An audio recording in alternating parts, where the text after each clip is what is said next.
The following program is hosted by immature, irreverent, obnoxious, and often disgusting young men. Listener discretion is advised. This time on Nude Clan, Hog Status Revisited. Oh yeah, and the review of Diablo II. Shall we play a game?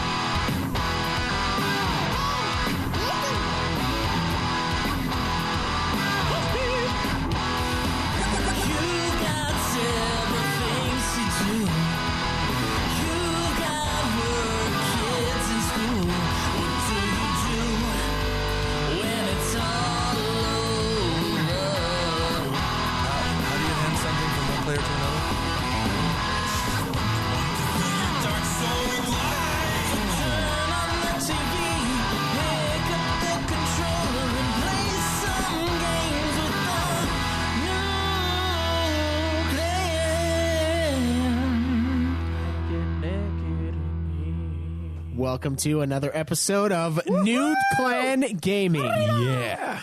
I am your host, Caleb. I'm your other host, Joseph DeCollier. And this is Cameron. And Craig. Dude, I'm not here. Schaefer, my bosser. Fucking, dude, it's bullshit. He scheduled me the wrong hours, dude. Yeah, so Caleb had some scheduling conflicts at work. I feel like he just accepted the fact that he wasn't going to be able to keep up the perfect attendance thing that I gave Cameron shit over last time. So he was just like, eh. So now the one with the perfect attendance is you then. Yeah. It is obvious, though. It is at my house. I mean, it'd be weird if you guys just had an episode. I got a key, so I could just... You could, yeah, if I were ever gone. But sadly, I'm not. If you were gone, the episode would go on. Keep going, Cameron. I can't. I'm done. So, of course, today, as you guys all know, is our review for Diablo II, the game Joe and I have been working on for the last couple weeks. Yeah, so stay tuned for that. But before we get into any more of that, we have... Shit, we got plugs. You can go to nudeclan.net. Which will take you over to ultimatefinalfantasy.com. Join our forums there. Ask a question, please God. You can also check us out at facebook.com/nude-clan podcast. That's nude spelled N-E-W-D, or you can just look for us in the search bar and find us just fine. Yeah. What else are we on? I'm at Joseph DeGollier on Twitter. I'm at Dude Clan Cam. At UFF Podcast. And Caleb Craig is at Obsidian Bah. That's B-A-H. You can also find us at twitch.tv/Ultima Final Fantasy. Did anybody beat a game this week? It was actually Nude Clan is our Twitch, you fuck. Nude Clan Gaming? Yeah, you gave the Ultima Final Fantasy Twitch channel. Oh, oops. Check that one out, too. Yeah, that's another one where you can find the same people playing means. Final Fantasy games. Yeah. Anybody beat a game this week? Cameron? I did not beat a game. I did begin Shadow of Mordor, however. Well, I, of course, beat Diablo II. Yes. Yes, it seems that you have put that on there. Okay. And you also did. So what are we sitting at? What's the nude rank? So, Caleb Craig is still ahead by one. Of course, he did beat a couple. Despite him not being here. But, yeah, he's not here to report him. So yeah, and new rule, you have to report you have to report within 1 week or the game doesn't count towards the Oh, nude no, rank. that's a stupid new rule. Towards the nude rank. Stupid new rule. Okay, so Caleb's ahead by one. Kaleb Schweiss is behind by one. I am behind by 2. And Cameron is behind by 6. Wow. Sorry, I'm behind by 3. Actually. Okay, that sounds a little more accurate. Yeah, Cameron's behind by 6. So that's the order of the universe. Everything is right with the world. Yeah. Right. Yeah. Second to worst is fine by you. I have things to do. That's all. Yeah. I was going to try to beat Final Fantasy X-2 by this time, but alas, Diablo II is a much longer game than Diablo I. Yes, it is, and you didn't even start 10-2, so it is difficult to finish what you have yet to start. Yes, I was going to start 10-2 right after I beat the second Diablo game, but I just couldn't. Yeah, it's really long. It's surprising. Yeah, that's what I say every down. time I unzip. Yeah. Like, wow, I can see it today. This is incredible. Such an asshole. All right, so what's our question for today? All right, so this one comes from Shinru. said, just thought I would show you guys this fan site archive of all the info regarding, you guessed it, Super Mario Bros. Movie. Maybe Joe might find this interesting, but originally the first scripts for the movie were actually pretty cool, but the directors really changed stuff last minute, and it's mostly their fault. Here is some background. Let's take a look at this. Pre-production. Oh, there was some animation going on. All right, I don't want to read this. Pre-production scripts and... Okay, Yeah. so you can check that out if you want. You can check that out on the website. We did have another question having to do with how exactly the hog status points worked. Yes, we did. I think we should go into that. The hog points is what this one's Okay. called. So we decided not to go with a point system for the show itself. I think that's important to say. Our hog status list is simply the amount of games that we've beaten. Yeah. Right. We did have a suggestion from Matunica. Said, apologies if this has been answered. I'm on episode 5 of my Nude Clan experience. But what is the point system for the hog? I'd like to hog it out with my mates in the UK, but I'm not sure how you score the games, movies, books. Are the games scored on length or time spent, or just finishing the game, and how many points? So before we did talk about having some sort of point system, I remember. Yeah, I was suggesting And, a point system, and I was turned down by all y'all. And how do you feel about that now? It's fine. This is a video game podcast, so I think the number one thing is video games. I mean, I do track my books and I track my movies on Twitter, so you can look at that. But the way I would have done it, and you guys can choose to do this if you want, there's kind of an average amount. Like, how long is an average game? Maybe 15 hours? Yeah, probably Average game length. So I would have given games 15 points. Average movie length, I would have given 2 points for a movie. Okay. And I So would a have point given per hour? I would have given about 10 points for a book, I think. Right? Average book is about not Well- average epic fantasy book, but average I was like, average fucking book is about the last about few a 10 books hour. that I've read, I'd feel really cheated if I only got 10 points for that 1,300 page monstrosity.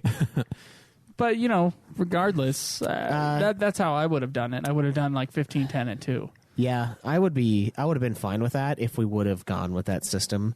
But like Joe said, I mean, we turned it down because it is a gaming show. I mean, we do talk about our other hobbies, which is a lot of fun. I mean, that's good for the getting fat section, but on a week-to-week basis, we want to update on the games, and that's really what we're trying to deliver here. And the getting fat portion is just a little extra thing that we do. Yeah. Just to talk about what we're doing because we missed that show. And rather than bring it back, we just tack it on the end and include these guys and do whatever. So that would be a good way to do it, though. The only problem with it is, I don't know, watching TV shows, you can do so many other things while watching them. Like, I don't think I'd count Seinfeld the same way I would count something like I would count a season Sopranos. of television. It's like usually those Seinfeld things, you have 22 episodes in a season as opposed to 10 for Sopranos. Yeah, but the content, like, heaviness is just... My whole thing when I tried to do the 365 and then counted TV for my 365 movies, for half-hour television, it would be 1/4 of a movie. It would be, and then two episodes of television would be a movie. Yeah, and I considered that legitimate. Of 1 hour television. I considered that legitimate, but is that really hog to watch Seinfeld while on an exercise bike? Like, what are you really getting out of Seinfeld? I mean, yeah, it's funny. It's good. It's fucking funny. It's great. Right, but you're not advancing in a hog kind of way. What is the point of hog, though? Can we talk about the philosophy of hog? It's just boasting rights. Yeah, boasting Bragging rights. Like, rights. I watched all of Silicon Valley season 1. That's awesome. It's a funny show. We'll congratulations. enjoy Hog it. status, yes. It was hog 4 sense, yeah. hours, but still. I mean, it's kind of hard when you take television shows to kind of convert that into hog status. And like video games, that's Because something television you've is too passive. No, because you sit there and you just sit there and like think, Yeah. congratulations, you've sat there and watched a funny show. How hard is that? Yeah, it's easy. Yeah, that's why it's not hog. Beating a game is more hog because you actually have to be good at it. And then to some platining extent. them, like actually getting everything done in a game, that's more hog than just beating it. Yeah, beating it on a harder difficulty. See, I would have added But points. we decided not to add points for platinuming. Right. Right, yeah. I'm fine with that. I get, If I were you, though... does a platinum game count more towards hog status, No. though? It doesn't. Not for our So, list. so for our list, there's no point Our in list platinuming is it. You're just simply wasting time. beating the game. That's a separate. I thought it gave you more weight to platinum a game. No, It's we were it's more thinking about bragging points, but it's not actual. We don't have points for it. So the fuck way to do it is just beat as many games as possible. Yeah. But the real Yeah, that's hog what Craig status is That's to be why platinum. that's why Craig is ahead. Yeah, because Craig is beating all these bullshit games. Like the 7-hour. I can't game. stop it though. He's a machine. I can't compete. So anyway, yeah. If I were to do so the gaming list that we have currently, that is Model A hog, right? Yes. Yeah, we just took off for a sec, so we're showing a pissed face. That's Model A hog. Okay. Model B hog for me is like a separate, more personal hog. Yeah. So it's your own personal. Yeah, which is the consumption of media, the list of 1,300 movies I want to watch, the platinum trophies versus the amount of platinums my friends have. That's like my own little personal homage to my hog. It's an homage. Yeah. Not an homage. What do you think an homage is? I don't know. I used the wrong word. Yes, you did. Okay, so Well, it's no, your it is- own, it's your it's- own personal hog list. It does pay homage to my hog, my personal amount of hog. If there was another, this is how homage would work. If there was another podcast that decided to start doing some sort of hog list or hog-like list, that would be an homage to our show. But since you are on the show, you're not doing an homage to yourself. It's an homage to the list from the show. Maybe. Although this list has always existed within my own mind, so it's like things that I've done that I don't know, that I like to do, like getting the platinums. your media consumption accomplishments. Yeah, and it's that's why I didn't want to include those, is because it is pretty chill. You just have to watch it, and it's like, it's good to be cultured in the shows and the movies of our times and times before, but not quite as relevant. You know what I think would be cool? I think it would be cool if each of us had a blog page on the site. And I got to figure out the websites, dude. I got to, but it's not anytime soon, unfortunately. If each of us had a blog, right, on the About Us, or maybe just like a separate tab for me, you, Cameron, and Caleb. Right. If each of us had a blog and like we could put whatever we wanted on the blog, we can write articles or whatever the fuck. But on the side, it would have like the little widget that has our PlayStation thing. I would put my geocaching thing on the side. Oh yeah, all of our any all the- stat that we all of have. the stat shit on the side. Yeah. My stats at work. Yeah, Oh, it's- my FF14 stats and shit like that. That would be pretty sweet. I Like, think so. the ultimate stat whores is what it would be. Exactly, dude. I do love stats though, man. I remember back in the day when Halo 2, I would play a lot of Halo 2 on the Xbox. And I'd jump on Bungie.net and I'd look at my stats on there, see like where I die the most on certain maps, see like what guns I'm the best with. There you go, dude. I got really into that. Call of Duty, World at War did the same thing. They didn't have in-game stats, but I could go online and look at how many guns or how many kills I had with each gun. And I bet you could find someone online who's figured out a widget where you just have to plug in a certain part into the code, and that'll pop up on the site. There's a million of those things. I'm sure it would. I don't see why it wouldn't. It's just transferring data from one area to another. Yeah, exactly. So we could have all of our shit. I found a geocaching widget the other day, and that's what I was thinking about. I was like, I should just put everything on the site. Oh my god! Like someone else had figured out if you just plug in this part of your profile from geocaching.com into the thing. We recently picked up geocaching, by the way. Yeah. If you don't know what that is, it's like a huge treasure hunt having to do with coordinates and GPS navigation. It was really funny because after they got into it, like 3 days later, Caleb had his own GPS, and he's like, "I'm gonna do all this geocaching stuff." Well, I've been planning on doing it for a long time. I just hadn't. Oh, okay. Yeah, but I needed a geocache for my epic hike, so GPS, man. You just GPS, yeah, and geocache. Why not? Are you going to be placing geocaches or just looking for them? And if they happen to looking for be them. on the way, then you look at them because you're not going to go too far. I think off your path. I think every time I'll camp, I'll go into geocaching.com. Oh, you dog. and See what's nearby. I'm going to see what's nearby. That's Man. my plan. Yeah. How long? Okay, no one. Never mind. No one else has done this hike. Apparently. that you Okay, can no find one on the else has internet. done this hike. Yes. So you don't know how long it should take you. So what you're saying, we need to make a documentary out of it. 8 miles a day, though. God, that just seems like. I don't know. I can't get over how little that is for having We did 8 miles a day in Kings Peak, and we were like dead by the end. Yeah, of the that's day. because we were doing thousands of feet uphill.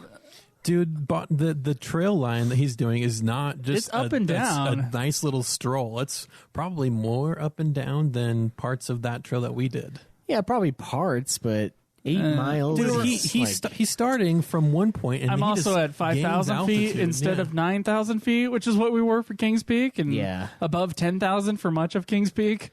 You know, I think it'll be easier marginally, but not that many weeks of it. I don't know, man. I bet you you'll get conditioned near the end. I don't know, because a lot of it's near town too. Yeah, I mean, we're talking the last stretch. Do people possibly not know what we're talking about? No, you mentioned your. This is Okay, Joe's yeah, I talked about it hiking on trip. Getting Fat last time. That's right. Okay. Yeah. I was like, oh. No, but I don't know. It just seems like not a lot. But then again, you're right. We did do that much on Kings Peak, and we were pretty. Had the geocache hog. Yeah. So I'm gonna have to keep my shit up while you're gone. How long does it take to find a geocache on average? You think about 15 minutes? Yeah, probably something like that. Yeah. Sometimes longer. Yeah, sometimes weeks because they aren't there.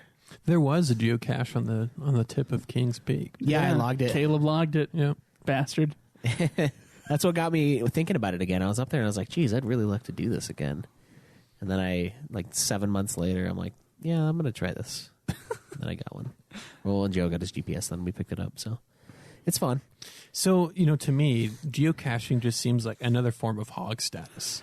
It is, and we is. were talking about that when you left for your phone call. But what I'm saying is that we should each have a blog on the website, and on that we'll put like widgets with all of our information. So we'll have our PlayStation score, and we'll have our geocaching score, and whatever other score we can come up with, and it'll all be on the sidebar. Yeah, I'll pull like iTunes reviews that say You know Team what? Schweiss. Just Joe really expects to really up his geocache score with this trip. So what we should do is make a point to find as many geocaches that we Fuck can, faces. and just up our geocache score that he can't even compete. what's with. rude is what sucks is like I want to find them with you guys. I'll or be whoever there every day, Cameron. Every day I will camp, and every day I will look up coordinates. Yeah, but Assuming it's not Yeah, raining. but see, we will stay here with a car and drive to all these different geocaches. And there's where you have to 2,000 find of them within 10 miles of here. We're talking a lot of these little bastards.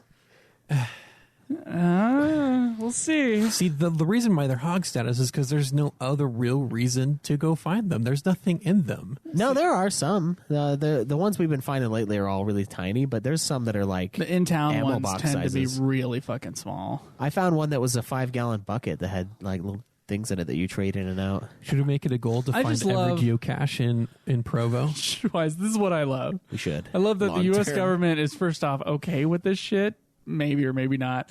Second off, it is literally, you can go online, you can plug in coordinates and find 2,000 pieces of trash and exactly where to find them. 2,000 pieces of trash. And 2,000 exactly. hidden pieces of litter. Seek and destroy. It is kind of funny, but you know what? I cleaned up litter around one yesterday. Oh, there you go. See, Look, I'm making a difference. That you're one patting piece of yourself litter. up. That's your good turn for the year? That one piece of litter that I didn't even find, mind you, that fucker was gone. It was not where it was at, and it was not anywhere near it. I looked, okay? But I did fill a bag full of trash because I was like, God, this is just unsightly. And I didn't want to, like, It was not that find bad? it. It was in, like, a bush, like a... yeah, I had to dig deep in the bush. It was a little swampy down there, but whatever. But no, I'm serious. And I thought maybe it would be covered up by some of the trash, so I just kind of cleaned up the area. This is no cave. Yeah. Did I tell you about a dude in my parents' neighborhood? 20,000 fines on his profile. It's since 2007. How many is that a day? I don't know. Do the math, Cameron. 20,000 in 9 years? Well, that's 200 and... 20,000. That's okay. So How many 9 years? years 9 times years. 3. So 9 years times 365. 9 times 365. That should be like 28,000, I think. 3,285. Okay. NCC said 20,000. Yeah. We're talking 6, almost 7 a day. That's sick. Holy God. Yeah, dude, and he has like 660 something like places too. So he probably just took certain days of the week where he would just go out and do a whole bunch in a That's day. a lot, though, dude. 7 a day?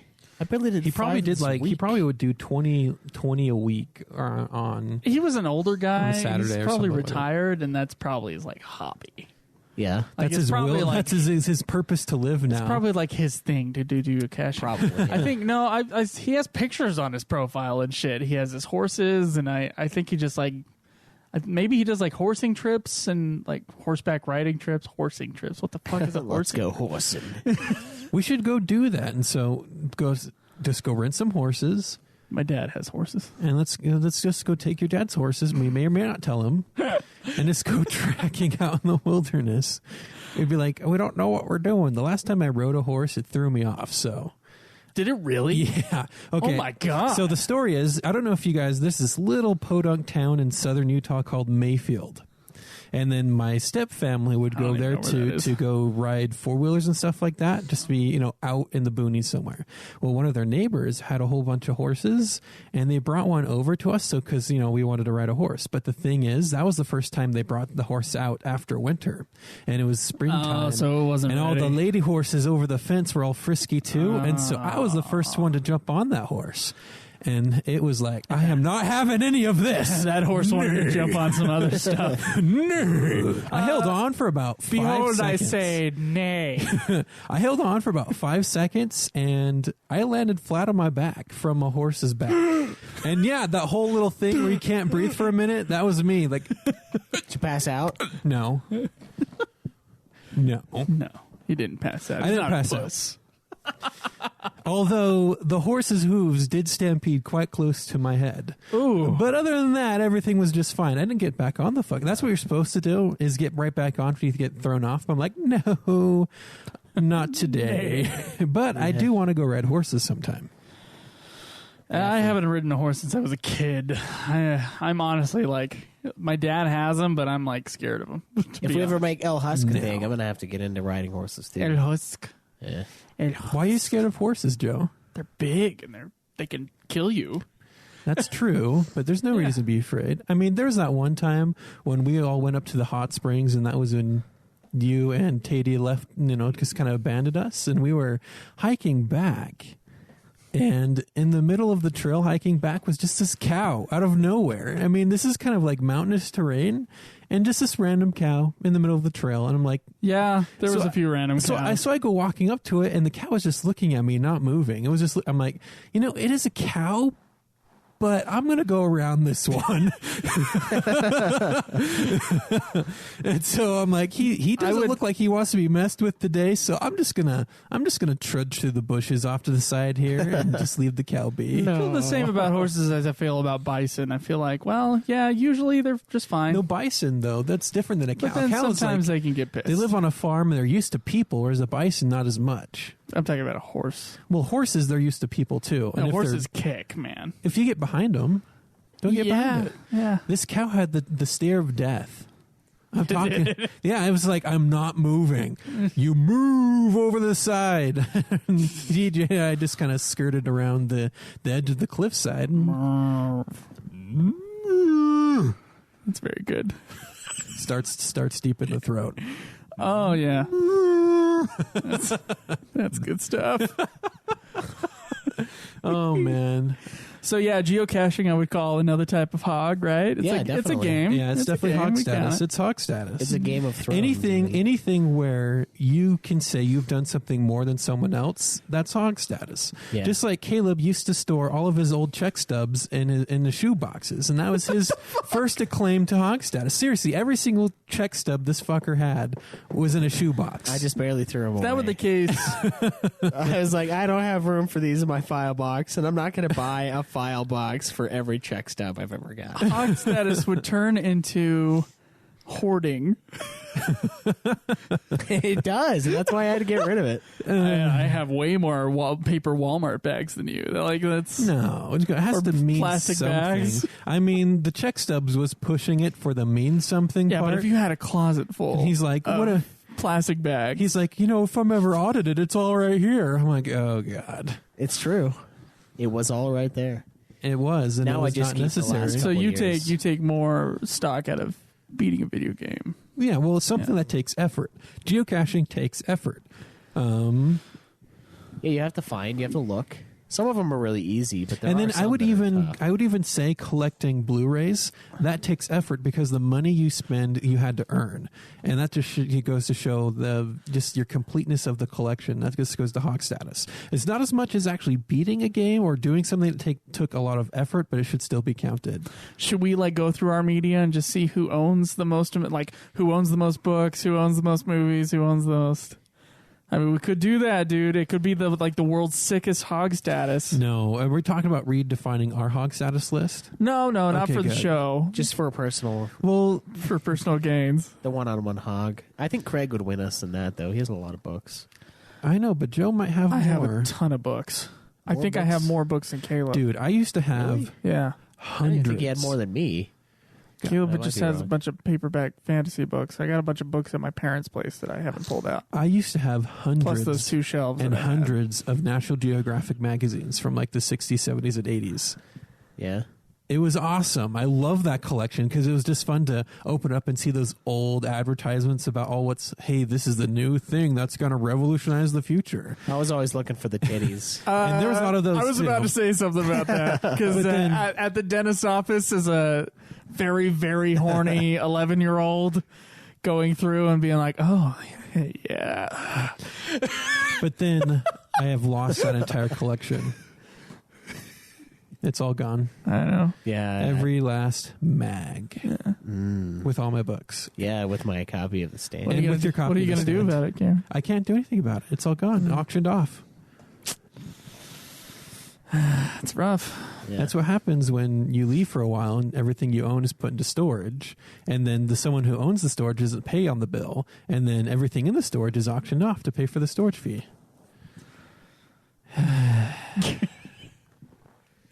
Paid the iron price. No, That's the gold price. That is the fucking gold price. Iron price means you go and fuck them up and take their shit. That's the iron price. Well, they fucked you up impassively. Like, So they paid the iron price for my shit and then sold it for a gold price to someone else. And so they're benefiting Do they all have a around. record of what they sold, though? No.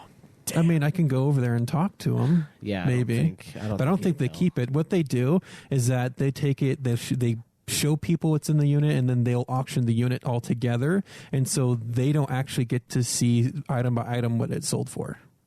Jeez. It's just they sell the unit as a whole. Yeah, for not very much money.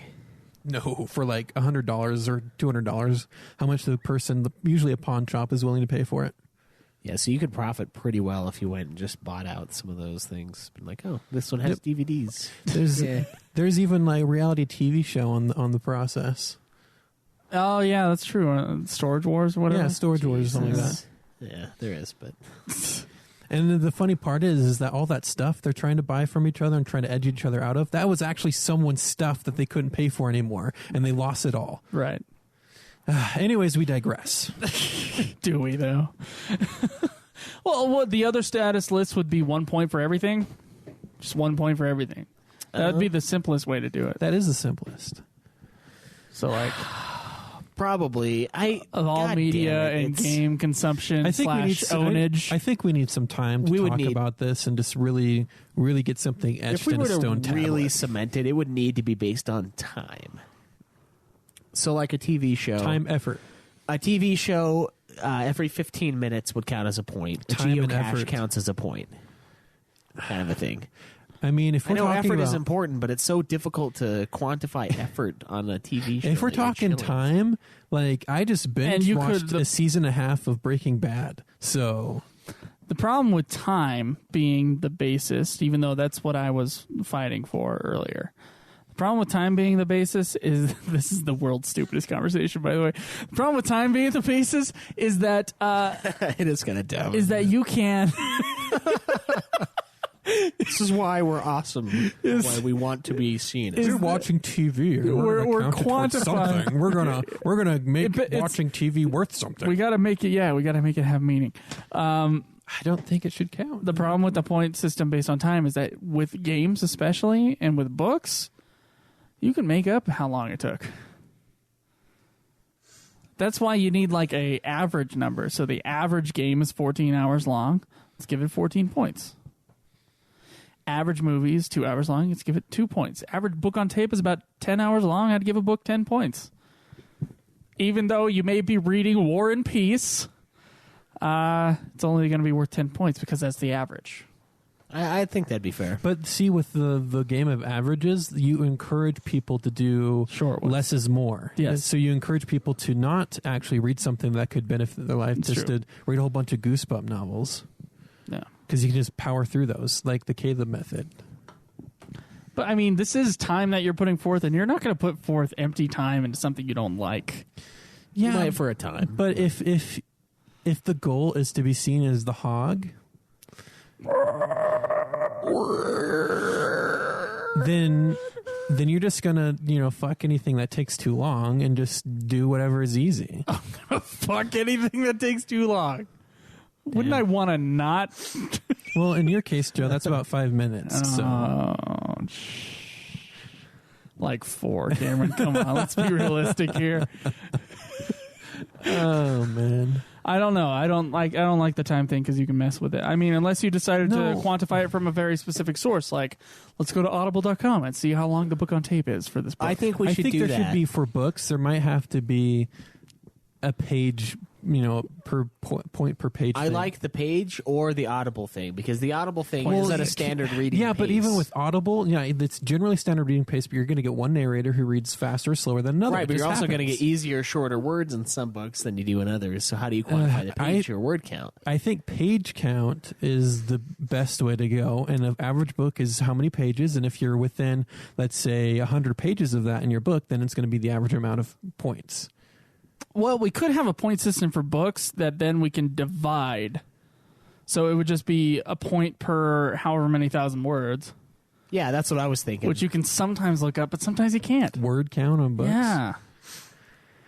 I think the Audible But then one you is have to a- say with word count, are they counting preface? Like, are they they- counting the acknowledgments? Are they one of those paperbacks over there with the fucking small print and the every line is on top of one I should another? show you the Or are we original. talking about like Harry Potter hardcovers where it's 309 pages, but it's really like 150? I should show you the paperback version of Jonathan Strange and Mr. Norrell that I had. The words there, oh man, minuscule. It's like the side effects on a pill of on a little drug thing. The side effects listed in teeny microscopic print. It's because in a hardback version it's like 1,000 and something pages, but then paperback they had to squish it down to like 850 pages, and just the type on that was so small. It's like type 7. And then and then as you're going through, there's a lot of like footnotes. This book loves footnotes, and the footnotes are smaller than the actual text, and it's like, yeah. It comes with a little magnifying glass with the book. This was should've. cheaper. This was cheaper than increasing the font by 2 points. Well, if you think about a paperback can't get too big, or else it's going to break itself. We could legitimately, I could sit down because I'm really good at making convoluted systems, right? Yes. I could sit down Yes, you and are. we could have a points based upon. You get an extra point if it's it's 1 point per everything. Right. Anything Okay? you do. Anything you do is 1 point. Shower, No, take a shit. no. Effort. Only media consumption. Oh, media. Or contribution or yeah. So in other words, Okay. if you own how many board games do you own? That's 1 point each, right? How about what about this? What if I invest my time into something like codecademy.com where it's in line of what I want to do, so learning coding and stuff like that, but I'm investing time and I can have actual results. Should that count towards hog status? No. Because I'm consuming media and it a I'm game? learning. No, it's not a game. Okay. I'm consuming media and learning a skill. Is it really consuming media though? Is it? Yeah. Is it not just? I'm learning how to create media Well, in a computer the only format. problem with that is we would then have to count our schooling. Yeah. Then you would have a Okay. hog status with the school, which I guess you could have. Which is the actual real hog status when it comes to GPA. Yeah, it is. So we could just Wait, do is it GPA. GPA or is it degrees? Because I believe one of us in this room has a half a degree. Okay. Yeah, I got an Time to associate's. toot your own horn. I got an associate's. How many points is an associate's worth? Nothing. It's not marketable in the job market. Not as much as a bachelor's. We should decide what media counts. Okay. Yeah, nothing. No, the board game thing opens up a scary door where I'm counting everything in my home. Like, I have you can't- 7 cupboards. You can't count board games. That's 7 points. I have a microwave with a nice turntable that is silent. Okay, that's just like that's Hog Status like I Home have a Edition. house that's Hog 500 Status points. Home Edition, which shouldn't be an expansion until after the college degree. Yeah. The college degree expansion comes out first, and that leads into the home. Eventually, it just becomes salary. Yeah, Oh, it's always Yeah. about salary overall. true. That is a big hog, but I would just say, let's, because board games are a game, right? So we can count victory. We can make Yeah, it but like there's no win. I mean, you can beat other people playing a board game. Do you count every time you win a board game as a 15 Hog points Status to point? House Schweiss, just like Harry Potter. 10 points to Gryffindor. That's why I'm saying it should be 1 point each, but we could. There's just so much. We'd constantly be amending our rules. Or we do separate hogs for separate things. We should just say, hey, these are the main forms of media entertainment. Whoa, these are the main forms of media entertainment, and we're not going to stray too far from it. Where is the line drawn, though? We have to draw a line, or else the whole world is our oyster for the Hog Status. Well, that's half the. So we're gonna have to redesign the Hog Status trophy. It's just gonna be this golden No. hog. It's not the trophy. The trophy standing is the over games. Standing over the world with his balls just dangling on the planet. That's the Hog Status trophy. yeah, just draping over like The hog status for this show is simply the games. But if we got audience participation in hog, and we have a way to track our hog, then we could have another hog status that is. So forum media only. consumption. So forum only Hog Status. Yeah, I think So you we would should have to have think a on different it on forum your page trip. for every form of Hog Status. We do. I pulled up a hog for books, a hog for movies, a hog for games. Okay. How I about did it. this? How about this? You know what? I think books with pages, I think that can count, honestly. Okay. We have to see the average even page if length. some books have like wide pages or whatever, that's fine. Whatever it is. And then do we give awards to people with the highest Hog Status? I would give 1 point per every 200 pages. All right. Okay? So that's one idea for books. I would actually here's what I would do for ownage, right? If you own something, that's 1 point. So if you own however many movies you own, physical or digital copies, if you own movies, the it's Hoarder. That's the name of that Hog Okay. Status is the So- Hoarder. Go on. That has to be the name of that. Okay, we're category. deciding that TV, books, movies, video/computer games. Pack Rat. yeah, the game. Any other media that we should add here? Albums. Dude, I don't know. Albums is too much. You can Concerts- listen to a new album I'd say all the way concerts through. would be- If we're doing concerts, man, people that listen to Ultima, we're trashed by them. Yeah, See the amount that's of true. concerts that some of them have been to. Roxo's disgusting. in Okay, that so- regard. Now I would count like one listen through of an album as a point.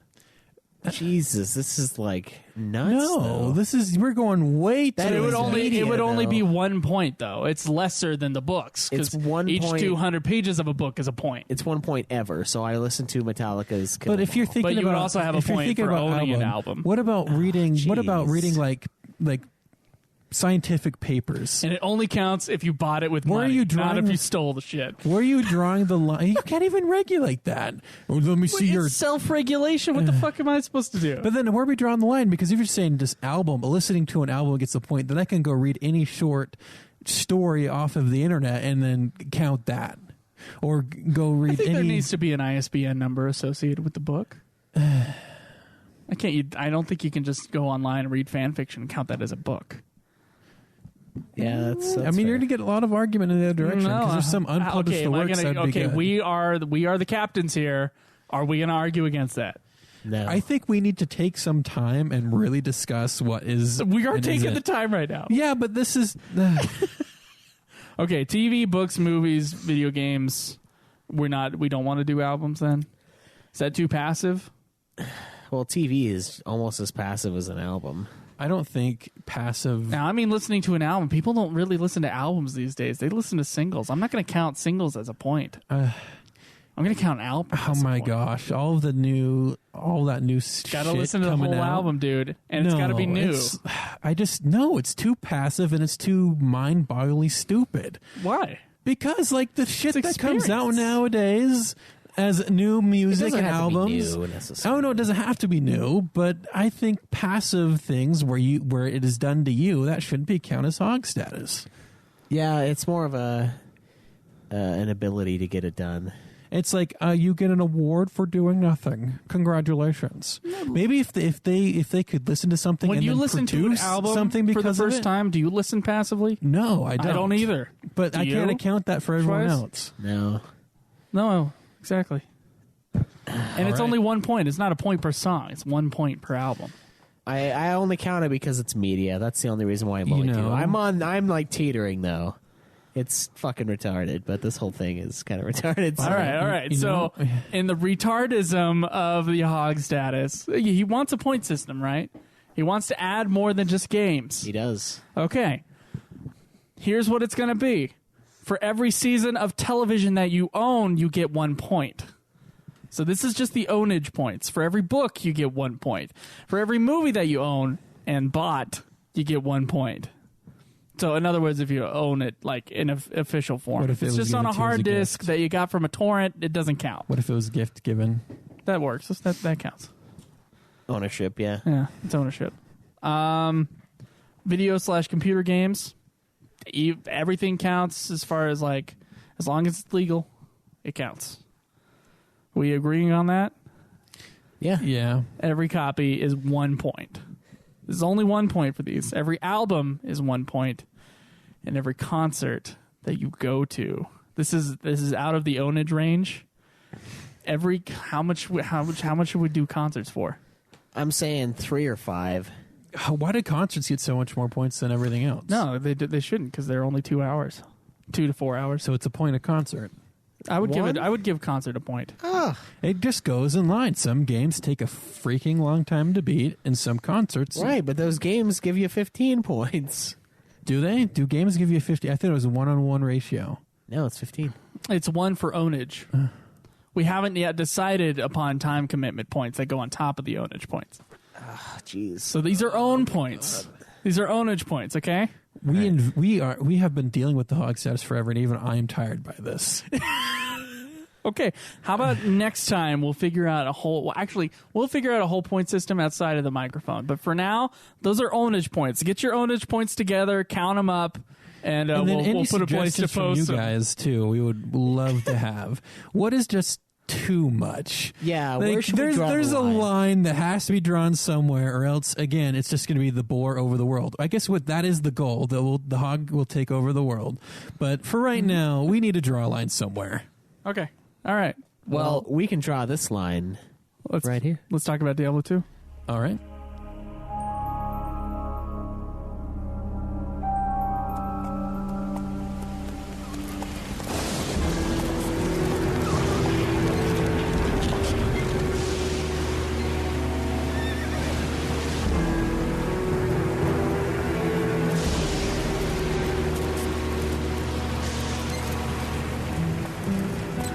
Many moons have passed since I left the town of Tristram behind me.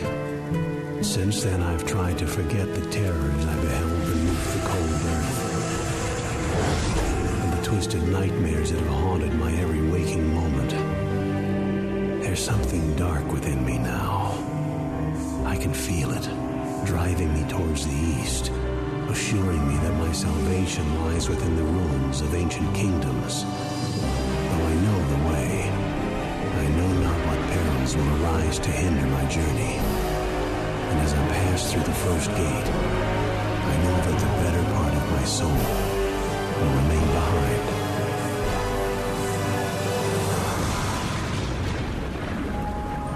Forever.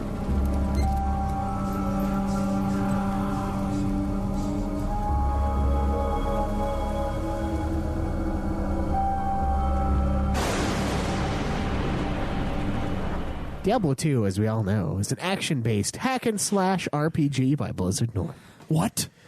The game was published in 2000 for Windows and Mac, and the game's design was done by David Brevik and Erich Schaefer, who acted as a project lead for the game. Diablo II built on the success of the first game in the series and was one of the most popular games of 2000. The continuation of its fantasy themes, dark imagery from the first entry, and the access to Blizzard's free online play service through Battle.net were a major factor in its popularity. Those servers are still available through Battle.net, and they even had a major patch release in March of this year, which is interesting. Mm-hmm. There is an expansion for Diablo II titled Lord of Destruction, released in 2001, of which I have played about half of, I think. Got about 3 of the 6 quests done. So. Oh, there you go. So the game progresses through 4 portions that are divided up into acts. Each one follows a set of objectives, but still holds true to the random generated areas of the first game.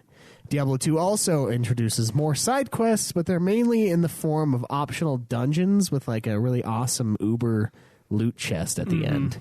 Diablo II has much more variety in environments, where Diablo I only had the floors underneath the they had the 4 monastery. different types of floors. Yeah, well, the I guess 5. Hell. But And- really, it was all just like a square. It's just getting deeper and deeper. A huge square. Let's be honest. It It's is pretty 9 hours to get through all the floors, but yeah. But so another thing Diablo 2 introduces is 3 difficulty levels. It's got Normal, Nightmare, and Hell. And Nightmare and Hell are unlocked once the previous difficulty is beaten. So you have to beat Normal to unlock Nightmare, Nightmare to unlock Hell, and of course with higher difficulty comes harder enemies, and you actually get less resistances for your characters. So not only do they hit harder, but you take more damage. But it also means much better loot, and you can return to a lower difficulty at any time. So you can go in With the loot that you got? Yeah. Oh. You can go in, cash in on some heavy loot, and get back into normal difficulty.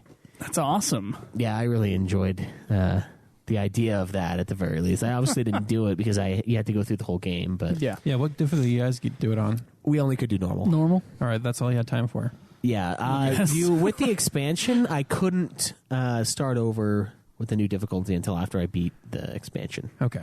So Diablo 2 also brings a couple more character selections to the table. I mean, Diablo 1, we had the rogue, we had the warrior, and we had the sorcerer. And there was a couple from the expansion of that game that we didn't get into. Right, yeah, we didn't touch the expansion. So in this one, you can play as an Amazon, a necromancer, a barbarian, sorceress, and paladin. Lord of Destruction also added the druid and assassin classes. Diablo 2's story begins right after the events of Diablo. The great and powerful warrior Husk defeated Diablo in the first game. Is that what it was called? Yeah. Schweiss? It was called a Husk? Yep, defeated Diablo in the first game. mere And form tried. of his- You did it at becoming that, actually, and tried to contain his essence within his body. Since then, Husk has become corrupted by the demon spirit. It's weird. He was called, a mere called husk Joseph of his in mine. A mere husk of his former Actually, self. Nuborius was before, and then Joseph came after Nuborius in Diablo 2.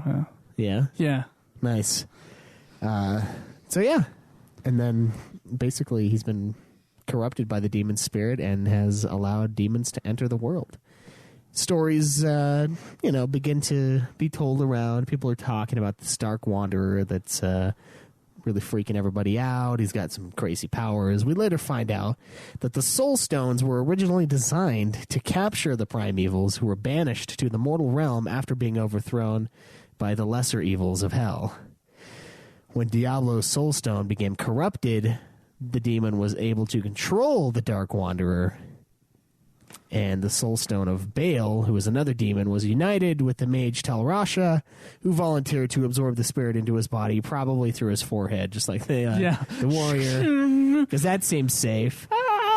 And basically got imprisoned into a tomb, which we end up going into. Yeah. The story is told from the perspective of a drifter named Marius, who is following the Dark Wanderer and finds that he means to unite with the other prime evils. All right, so in Act 1, you got to rescue Cain from Tristram, follow the Dark Wanderer.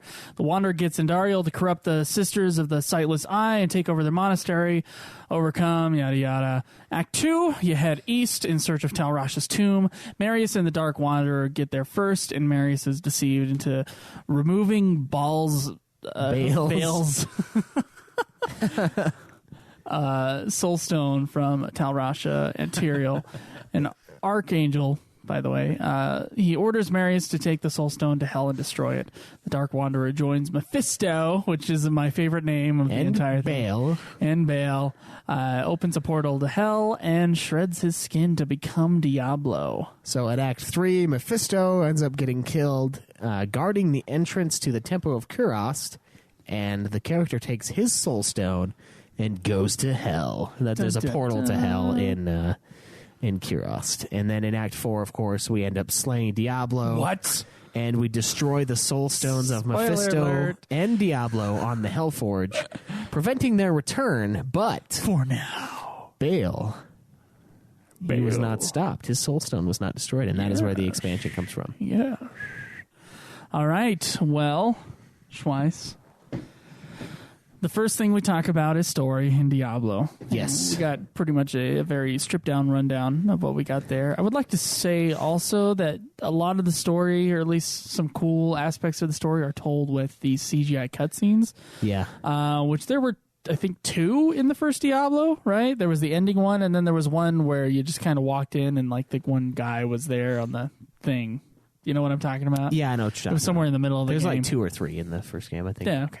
In this one, there's a big cutscene in between every act, and for the year 2000, I mean, they're pretty well rendered, and they're pretty cool, and they're really atmospheric and pretty awesome, I would say. And they add a lot to the mood of the piece. Whether or not how much story is told there is questionable, except for the Act 3 one, which is kind of a big climactic moment. Right. What did you think of the story of Diablo 2? You know what? I liked it quite a bit. I felt like it increased the amount of story content that Diablo 1 had. Diablo 1 was kind of bare bones as far as the story was concerned. Mm-hmm. I mean, it was serviceable, but it was very limited. In Diablo 2, I mean, you get to go back to Tristram. You get to go see the blacksmith from the first game, Griswold, and you have to fight him, and he is crazy, by the way. Did you fight that guy? I assume he did. I think so, yeah. He was a hard-hitting motherfucker, right? I don't remember. No, well, I do. That's why I said I think so. I remember something like that. Yeah. So that was kind of a cool thing. Kind of added to the story, just like a callback to 1, obviously. Mm-hmm. I enjoyed the lore of the demons. I liked how we're setting out on this quest to destroy these soul stones to kind of rid the mortal realm of the presence of these these mega demons. And I don't know, I liked the way they told the story. It wasn't quite as hidden in the books like it was in the first one. You'd go throughout the dungeon and you find these big tomes. Yeah, but I kind of liked that aspect of the first Where it one. gives you a little bit more of like you're investigating what happened. Yeah, I kind of like that aspect. Because it's just like you don't know and you have to go find out. But the way that Diablo 2 is, it's not as investigative. It's more of a storyline type of thing. Yeah, it's more normal. It's like a mission sort of thing where go do this and this will happen. Yes. So that's kind of what you get from it. I mean, I personally think that the story worked for Diablo 2. It's no great narrative, I would say, but it is interesting enough that I was never bored by it. And I thought it was cool how they told the story from a fellow traveler of Diablo before he shed his skin, the Dark Wanderer. I thought that part was really cool that they told it from his perspective and not yours. Mm-hmm. That way the character doesn't really know exactly what you know necessarily. I think that's an interesting way to tell a story. It is cool. Yeah, and I liked it. Yeah, I agree. So as far as story is concerned, Schweiss, what do you give it out of 10? Man, I don't know. You go first. I can't decide. Okay, well, I was never that emotionally invested in the story. I did think it was interesting, and I thought that some of the cutscenes were extremely cool. If there was one thing that this game is going to have kind of a slight markdown on, it's going to be story for me.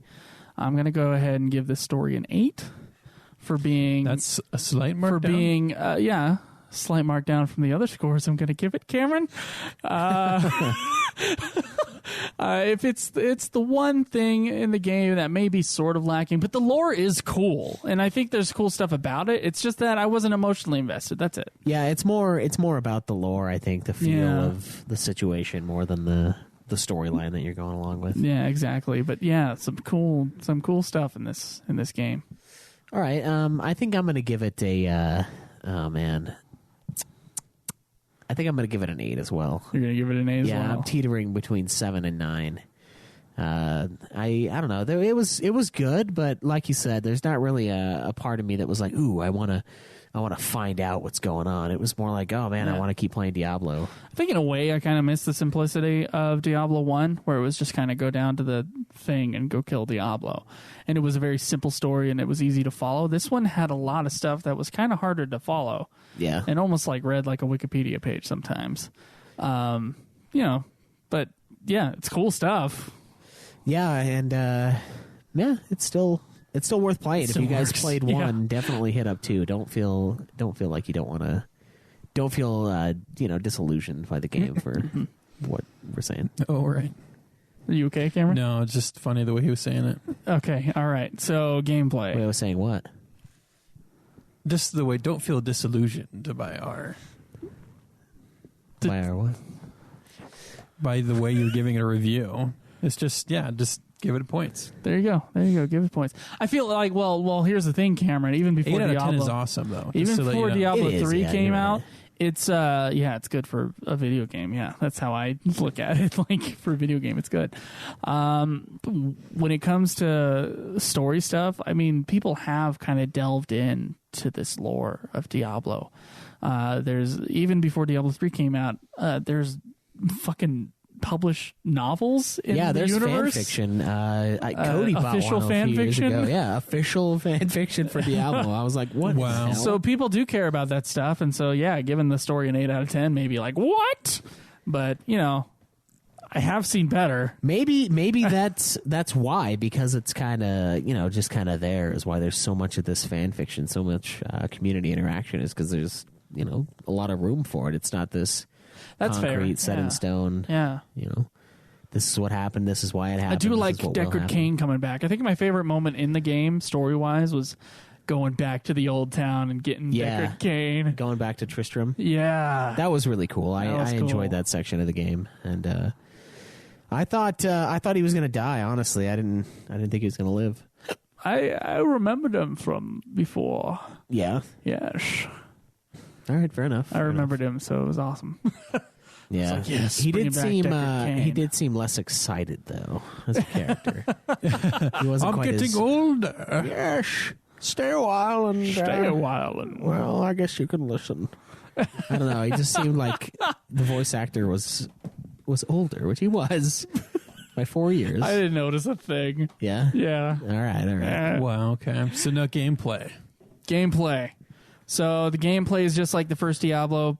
Basically, there are some mechanical changes. You click with your mouse button, with your left mouse button, you click like fucking crazy. You click to move, you click to hit things, you click to pick up items. Everything's a fucking click. Yes, it is. On top of that, you have your kind of main HUD where you have your hotkeys. You can put your potions and stuff in hotkeys for those consumable items. And you can use those with the 1, 2, 3, 4 keys on the keyboard, and it's great, and it works perfectly fine. And then you also have a selected inventory space that you can move stuff around, and then you also, in town, you have inventory space in your little chest, as opposed to the first Diablo, which you could just put things on the ground, and they'd stay there. Yeah, you just kind of littered in Diablo 1, and that was just how you scored. It was really weird. Like, my town was just overflowing with shit. Like I had spots where I had to so many mana potions. Yeah, I couldn't move. I couldn't throw anything else out of my inventory because it's so full around me. So you'd have to move over. Yeah. Wow. One space. And it's like a grid system, basically everywhere, just like the first game. And every time you move around, you open up more of the area, which is randomly generated, as you said before. There are 4 kind of different types of areas. There's the first area, which is sort of a England countryside sort of thing, just like the first game. Yep. The second area is like a desert sort of thing. The fucking desert. The third area is kind of a jungly landscape. And then the fourth area is going into hell itself. Which is awesome looking. It is pretty sweet. The fucking desert and the fucking swamp, though. That was just so long. So long to get through those parts. They were very long sections of the game, yes. Yeah, it was a big fucker compared to Diablo 1, I'll tell you that. Ugh. It was great, though. There's lots of extra little places to explore as well. Like, as you're going along, you'll sometimes just come across a cave or something, and that's a dungeon. There's no reason to go there besides just to explore and see what's in there. Usually at the bottom of the cave, there's either like a notorious monster, or there is a treasure chest with some decent stuff in it. Yeah. At least some gold. And then Is there even any side quests that send you out to do some of those things? No. There's some optional side quests in the game. Some of the act quests are optional. Yeah, I didn't do one of them in Act 3, I think. I didn't even find it. Yeah, Act 3 it was Act 3. I didn't find one of them. I just never activated it. I don't know. It was weird. I talked to everybody I saw, but I was like, okay, I'm going to leave now because it's not here. I'm going to take a pause for a second. Cameron, are you okay? Are you dying? It's like my allergies coupled with how hot it is in here. Oh, okay. Can he turn on the AC, or is that going to be like the world's most heinous sin? Well, you can turn on the fan. You can turn on the fan if you want. Let's start with the fan. Fan's cheaper. But, okay, with gameplay, another nice thing that they added, they added a run mechanic to this game. Your characters now have the ability to run. In Diablo 1, a lot of times what I would run into, the most annoying thing in the game, was fighting an enemy, and the enemy just cowers and runs away super fast, and you have to chase it forever, and it's like this... It's like free falling. You just this zero gravity kind of effect where you'll never catch up to the plane, so it feels like you're floating, but really you're just falling slightly after the plane. That's how it felt in Diablo 1, and you'll never catch up with this fuck until he runs into a wall and you corner the little prick and cut him down. Oh yeah, it's terrible in Diablo 1. In Diablo 2, barely ever happened because you have a function to run as your character. You have an extra stamina bar on your HUD, and you are fast. Now, and most of the creatures don't run away that far. Yeah, although like they're used to in Diablo 1. Yeah, I found a weapon though that said makes creatures flee on hit, and I'm like, oh yeah, because that's what I want him to do. I want him to fucking run. No, okay, this is the Diablo 1 sword. That's what this is. I threw it away, cast it into the fire. Cast it into the fire. But so that's a great improvement over 1. I think the battle mechanic. It's just a lot quicker. Things aren't quite as sackless. They don't just run from you immediately. There's also less swarming. Swarming in a way that almost seemed game breaking. I still got swarms. There's some crazy swarming. I don't think it's still, Diablo without swarms, but it's not insanity. Like Diablo 1, the creatures had an aggro that wouldn't let go. It was basically Final Fantasy 11, right? Yeah, it's these in 2 they do let go, yeah. In 2, if you run far enough, some creatures, depends on the creature, will slow down. And thus, you can pick off a couple of the creatures at a time and make it so that the game is at least playable. Right. And the thing with that is, you need that because unlike Diablo 1, where you could just like quit the game and then come back in and everything is just fine, Diablo 2, if you die, it saves it, and then your dead body is where you died. Right. And you have to go get your stuff All back. of your equipped items will be on your person. It'll be in the middle of that fucking swarm. Yeah, it's rough. The other option is like ending the game completely, exiting out of Diablo 2, coming back into Diablo 2, and then they put the body next to you. But then that area has all the monsters back in it again, and you have to go through it again. And I think your gold is gone if you do that. The gold is gone every time you die. Well, you can still pick it up, though. All the gold that's on you, not always. I had 10,000 gold that just disappeared. Well, it costs you to die, though. Yeah. You lose gold to die. You lose what's on you. You do, not all of it. I've picked up my gold. Wow, really? Yeah. I don't stash it as much as you, I noticed, so I have gold to pick up, which is dumb because then I run out of gold. But there's a function in I've been burned. There's a function in the stash that we were talking about in town where you can actually place gold in there so that when you do die, if you're in a really tough area and you're like, okay. It is nice that instead of having like the separate little gold piles in your inventory. Yeah, you just have a gold count. It's just amazing. like a wallet. Man. It is. It's a big fucking wallet, dude. It's like a giant sack of coin. You just have this wheelbarrow that you're just like wheeling along with you in this adventure full of gold. Yeah. But so the addition of the run function's great. I only ran into one guy that did the Diablo I thing to me, and I was very... Was it one of the storm wraiths? Yeah, the floaty guys. Yeah. Yeah, it was one of those motherfuckers. They would back off, but they would only back off like a couple spaces. Oh, dude, this guy, he went... I was on like the top end of the map and I was fighting him and he went for like a minute and a half straight in one straight line. Like this guy knew this area like the back of his fucking hand and he's like, yes, I'm in the prime spot. Can't catch me. When you chase guys, that's asking for trouble. I know, because they're like, hey, you want to follow me into this pack of dudes? Yeah, he's like tooting the horn. Yeah. The horn of Gondor.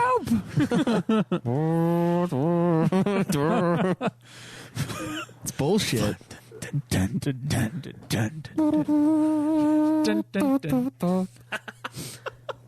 But no, that they've definitely fixed that. They have a nice little belt system now where you can equip different belts of different sizes, and you can have up to I think 15 potions on your person. And the hotkeys, and then when you use one, it just pulls the next one in queue. Yeah. That's a great thing to have. There's more customization for the weapons. You can put runes in the weapons. That add different stats. The runes have like a different specific stat for armor, for weapon, for shield, for all of this kind of stuff. There's a lot of hidden items. One of the other cool things they added was a book of Town Portal, which I use like crazy. So instead of having a bunch of different scrolls for your Town Portal spell, you actually had a tome that took up, I think, 3 inventory spaces. Took up 2 inventory spaces. And it can hold 20 town portals. 20 town portals. It was like, oh, nice. God, no more of the old days. And town portals, by the way, they show up way more often than they did in Diablo 1. Yeah, it's good, though, because this game is way harder than Diablo 1. Yes, it is. It's like 20 times as difficult. Yes.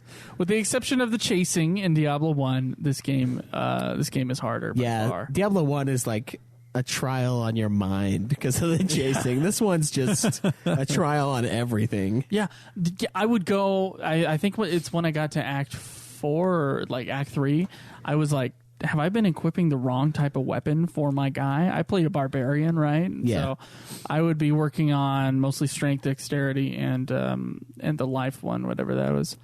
And as opposed to energy, screw I didn't do working a on point mana into energy. I didn't do a single point either because I knew that the Diablo games are easier. Apparently, that's what people have said. The Diablo games are, and from my small experience with Diablo 1, the Diablo games are easier if you choose a guy that's kind of a melee close combat guy as opposed to someone ranged or someone with magic, because you just have so many more variables. Yeah, when it comes to those guys, and with the 2 warrior classes, paladin and barbarian, like that's the way to go. Yeah, well, you know what? First playthrough, I think. I think I might disagree with that. I did choose paladin though. Yeah. What I did is I did a random number generator online, and I just chose 3 characters that I wanted to play as, and I kept random number generating until I got one of those 3. It was going to be either that one, the assassin, or the sorcerer, and I was really hoping for the sorcerer because in Diablo 1, the sorcerer has a shitload of crowd control. We can clear an entire room in like one move. Sure, the warrior does a lot of damage. Rough, though it's hard. It is hard to play it, but they are crazy at clearing the game. I saw clear times of like 12 hours for Diablo 2 with sorcerers. Jeez. Wow. Yeah, people are like, yeah, you just have so much crowd control that you can just nuke an entire area and just kill. Oh, that's awesome. But at feel the like same you time. might have to build that guy up though. Yeah, either that or just be really good at the game. And I don't know if I'm really I'm good not, enough. yeah, So, I'm not good enough to play that. Gameplay in Diablo 1 where you could play up to a certain point and then just restart the game with your same stats. Was that the same thing in Diablo 2? Nope. You got to beat the game first. Yeah, you got to beat it to do any sort of carryover. But you can do a New Game Plus, though. That does exist. I kind of wish we would have jumped on the online, honestly. I was thinking about it that last night we were playing, but I wanted to get through some of the expansion. It's the exact same game. It's just everything's been found. That's the difference. I think it'd be fun, though, just you and I going around killing shit. Yeah, it would be cool. It would be cool. I can't wait for D3. It's still an active community. Yeah, with that'd be like a supporting character would have more of a benefit. Yeah, where someone could that's be true. ranged and someone can be up close. Yeah, that's what I was talking to one of the guys at my work who's played through Diablo 2 like 8 times. He loves it. Him and his buddies, he thinks it's easier with a bunch of people because Does he? it increases the difficulty, but you've got like certain stat boosting characters that you all work together in such a way that you can get through the fights a lot easier. What I've heard is basically every time there's a new guy, it like doubles the difficulty. Yeah, I could see that, but if you guys are good at supporting, So if you're playing 2 people over a LAN connection, then it could be a legitimately difficult game. yeah. The exploits. That's what I've should all- heard, but I don't know how accurate that is. The exploits should all be there too, but let's see what else in gameplay is different. It just feels a lot smoother. It's still a shitload of clicking. Like there were like 3 times where I got tired. My hand was like tired. from clicking. Yeah, Act 2, after playing the game for 6.5 hours, my wrist was killed. Yeah, I like wake up in the middle of the night and my pointer finger is just tapping. That's all I can do now is just click. As opposed to the other motion your hands used to. Yeah, the nice rolling of the die, if you will. Oh, That jeez. was the default before. Roll it up. Good old curve. Oh, okay. That's right. But yeah, it's trend, if you would. they do stay true to that. The instant gratification that Diablo 1 is just so great for. There are a lot more super bosses in this game, or like even just advanced regular dudes.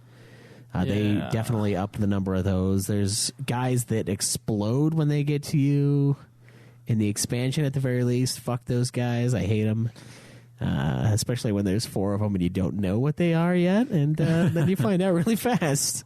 What's another aspect of gameplay? I mean, The leveling hotkeys for the spells. leveling up is the same as it was before. I seem to level up more often, it feels like, in Diablo 2. Yeah, But then again, that doesn't make the game any easier. It's fucking still it's hard as shit. And the item drops are kind of sucky for Diablo 2. You were saying they sucked for Diablo 2 as we were playing, and I'm like, they don't suck. And then I got into like Act 3, and I'm like, fucking these weapons suck ass. Yeah, I had to buy weapons. That's something I only did one time in Diablo 1. I bought one two-handed Give you a reason to hoard your axe. gold, though. It does, yeah. But Yeah. it's sick because I'm so used to getting loot drops and being like, oh man, I don't have to worry about the loot in blacksmith. Diablo 1 was like, it was like primed and ready for the next floor, right? Yeah. Diablo 2, it's like just random. Yeah, they it's usually like, suck. This one gives you... It just fills up your inventory space. You have to go back to town, sell it, stash the gold, go back. Yeah, which is fine because you have to go back to town every 2 seconds anyway to heal. Yeah, fucking potions everywhere. Yeah. It's Potion Guzzler 3000 is what this game is called. Yeah, that's what I think I called it Potion Drinking Simulator like 2000. Just fucking chug. We're into that potion drinking video on YouTube. So one aspect of this game that wasn't in the first one, the way the environments are, there's less of kind of the doorways. So whenever you had a herd of guys in Diablo 1, the thing that you needed to do was to go find a doorway. Yeah, and funnel them Stand in. at the doorway and then funnel them through. The doorways are twice as large, usually in Diablo 2, so at least 2 guys can touch you in Right. the door. Not always, but most of the time, yes. And because of the environments, the jungle environment, the desert environment especially, and it's mostly an outdoor game as opposed to a dungeon. Yeah. Though there's plenty of dungeons. They're just little dungeons for different parts of the quest.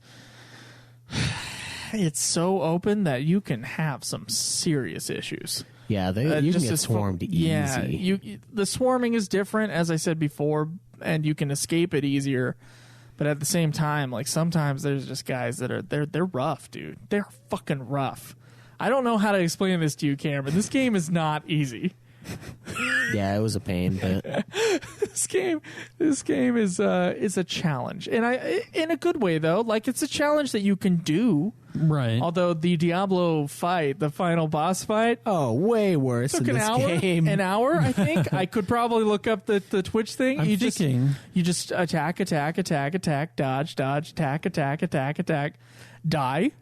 Go back to town, get your shit, Yeah. go back down to Diablo, do the same I thing think- over and I'm over thinking that in later iterations of the game, we should start to include a death toll, so you can compare who died more. again. We did that for what? What game did we do that for? Amount of deaths. I think it was a Final Fantasy game.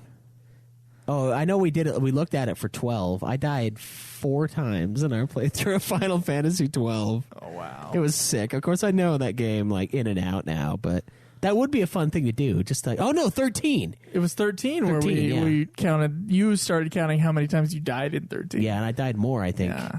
because I didn't do the power grinding, so I was having some serious problems. Diablo at certain 2, parts. it's like, okay, you're in a hard area, you're fighting a boss, just go ahead and put up a port to town portal. Yeah. When you die, the port is still there, so you can just go back to your old dead body. yeah. Wow. But the Yeah. problem with going back right away is all those fuck bags are still hanging out, just Yeah. like It's still seeding there. on your dead body. There's been at least a dozen times where I I've wonder gone why. back through the town portal. They've been crowding my body, and I can't get to it, and they kill me. Yeah. And so now I wonder why have they 2 just dead don't- bodies. I wonder why there's like, hey, look, here's a portal right into town full of innocent people. Let's go have a party and just It's my portal. pour into town and just destroy it. It's, Yeah. they're just afraid Hello? afraid of town. They poke their head in. Guys, you remember how we were gonna have to walk all day to get to town? Well, now we can just walk through this.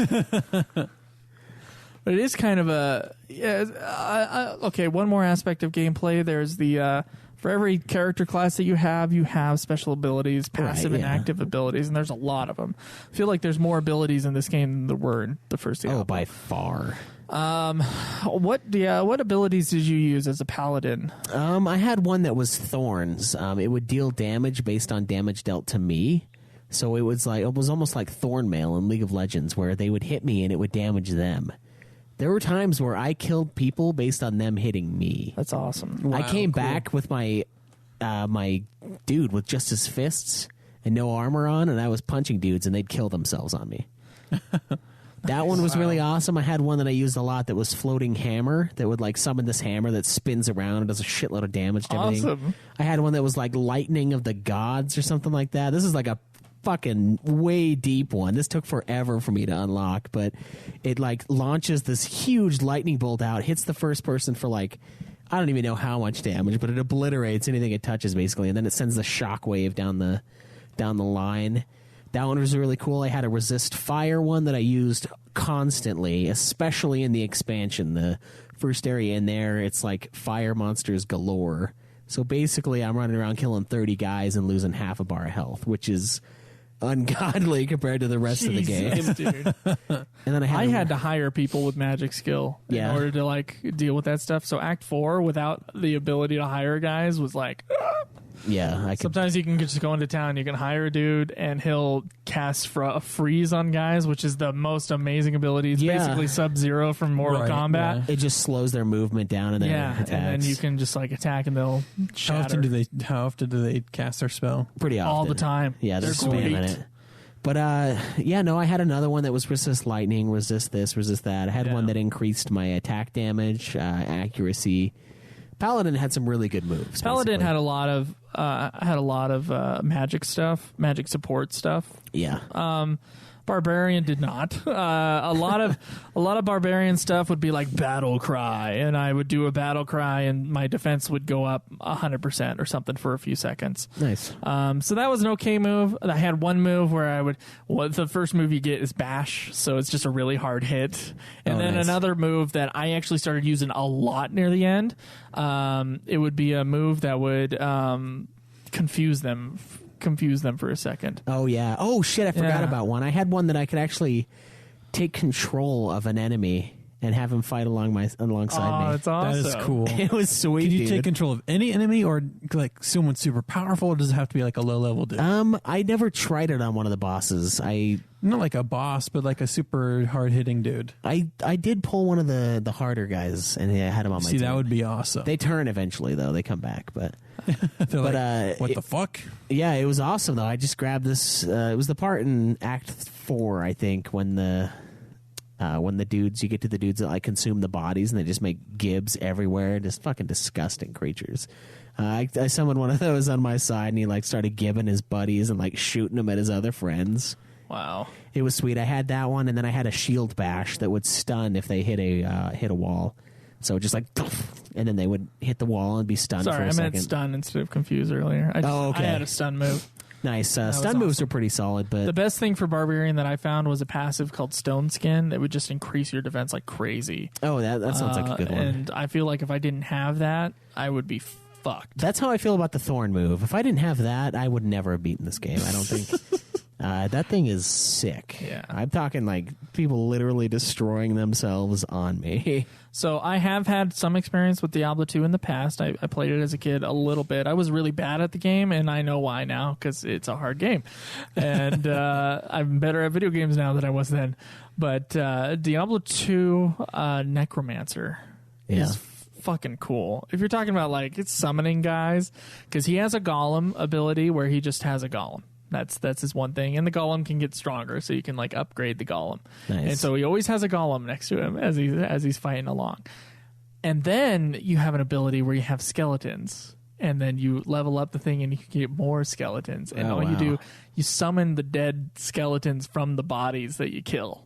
Oh wow. And so Just you peel can the have skin like off you and can have stand like a up. group doing the fighting for you as a necromancer. See, that's one of the classes I wanted to play as. Yeah, necromancers. I remember necromancer being pretty sweet, although I don't remember it being easy. Yeah. Even with all that cool stuff. Yeah, it's those kind of classes do seem like ones that you need to be good at the game for sure to beat. When we go through Diablo 3, I do plan on playing with at least you and I, and then hopefully Craig, maybe even Cameron will jump in. Craig really wants to play Diablo 3. I'm thinking about doing sorcerer or some sort of magic class in that one, That would be cool. just because I know I have the support from you guys, and it's not just a me. You have game. our support. We're here for you, Caleb. Yeah, protect the package.